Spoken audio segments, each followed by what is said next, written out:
বর্ষাকালের সময় মোটামুটি কলকাতা কিংবা শহরতলি যে জায়গাগুলো এখানে ডেঙ্গুর চান্স খুব বেড়ে থাকে। তো প্রচুর মশা হয়, প্রচুর ডেঙ্গুর কেস আসে। এবং ডেঙ্গুর যে মেইন ২ টি সমস্যা দেখা যায়। এক হলো তার হাইপোভলিমিয়া বা শরীরে জলের পরিমাণ কমে যায়, প্লেটলেট কমে যায়। তো এই দুটো জিনিস কিন্তু আমাকে খেয়াল রাখতে হবে। আ প্রচুর মানে ইনফরমেশন আসে দেখবেন এ বলছে, সে বলছে নেটে যে প্লেটলেট কি করে বাড়ানো যায়। কেউ বলে পেঁপে পাতা খাওয়াও, কেউ বলে এই ওষুধ খাও, ওই ওষুধ খাও। তা কিন্তু নয় ব্যাপারটা।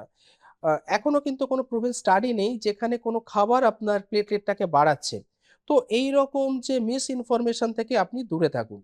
ডেঙ্গু হলে দেখা যায় যদি আমাদের প্লেটলেট কাউন্ট 10,000 এর নিচে আসছে কিংবা স্পন্টেনিয়াসলি কোনো সাইড থেকে ব্লিডিং হচ্ছে, তখন আমাদের প্লেটলেট ট্রান্সফিউশন এর দরকার হয়। তো যেকোনো জিনিস যদি আপনি ভাবেন এটা প্লেটলেট বাড়িয়ে দেবে এবং আপনি বাড়ি বসেই সেটার ওয়েট করতে থাকেন তাহলে খুব ভুল হয়ে যাবে।